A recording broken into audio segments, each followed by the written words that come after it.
আমি আজকে বাইন মাছ রান্না করব। এই বাইন মাছ রান্না করতে গেলে বাইন মাছটা প্রথমে হলুদ লবণ মেখে আমি একটু ভিজে নেব। আমি সব ভিজে নেব কাছ থেকে। বাইন মাছটা একটু ভাজা না হলে ভালো লাগে না। মাছগুলো আমি উল্টিয়ে দেবো। এভাবে উল্টিয়ে মাছগুলো একটু ভেজে নেবো হালকা করে। এই যে মাছটা আমার ভাজা হয়ে গেছে, এখন আমি এই মাছগুলি তুলে নেব।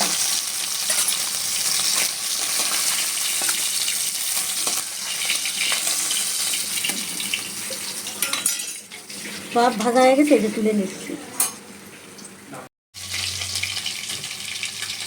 একে একে সব মাছগুলি আমি ভেজে নিলাম। দেখুন,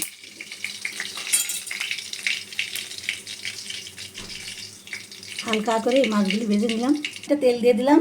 এবার একটু লঙ্কা তেজপাতা দিয়ে দিলাম, পাতা জিরে দিয়ে দিলাম। আমি এতে টমেটো দিয়ে দিলাম, দিয়ে দিলাম পেঁয়াজ বাটা দিয়ে দিলাম, পেঁয়াজ আর রসুন বাটা এটা দিয়ে দিলাম, জিরে আদা বাটা, শুকনো লঙ্কার গুঁড়োটা দিয়ে দিলাম, একটু কাশ্মীরি লঙ্কার গুঁড়ো কালারের জন্য একটু কাশ্মীরি লঙ্কার গুঁড়ো দিয়ে দিলাম, জন্য কাশ্মীরি লঙ্কা দিয়ে দিলাম। এবার মশলাটা ভালো করে কষে নেব। হয়ে গেছে, তেল ছেড়ে দিয়েছে, কষানো হয়ে গেছে প্রায়। কাজু বাদাম বাটাটা দিয়ে দেবো।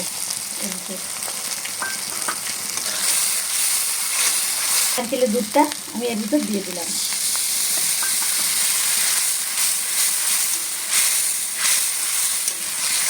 ভেজে রেখেছিলাম আলুগুলো দিয়ে দিলাম,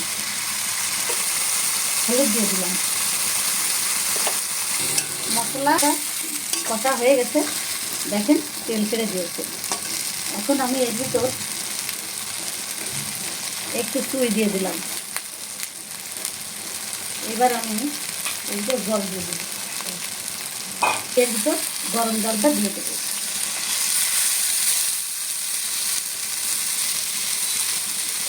আমি পরিমাণ মতন লবণ দিয়ে দেবো। আমি এই কাঁচা লঙ্কাগুলি দিয়ে দেবো, এর ভিতর দিয়ে দেবো সবার।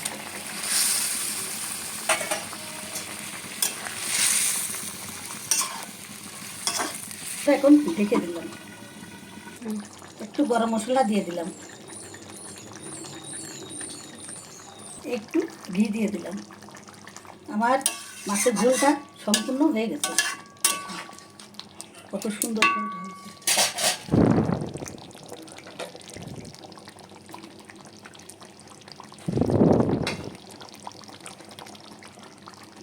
ঝোলটা তুলে নেব প্লেটে, এক এক করে সব তুলে নেব।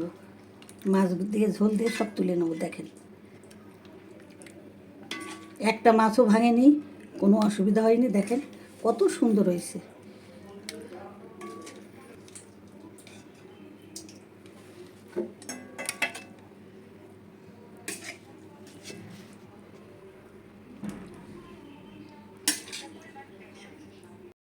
দেখেন, এই যে আমার বাইন মাছটা রান্না হয়ে গেছে।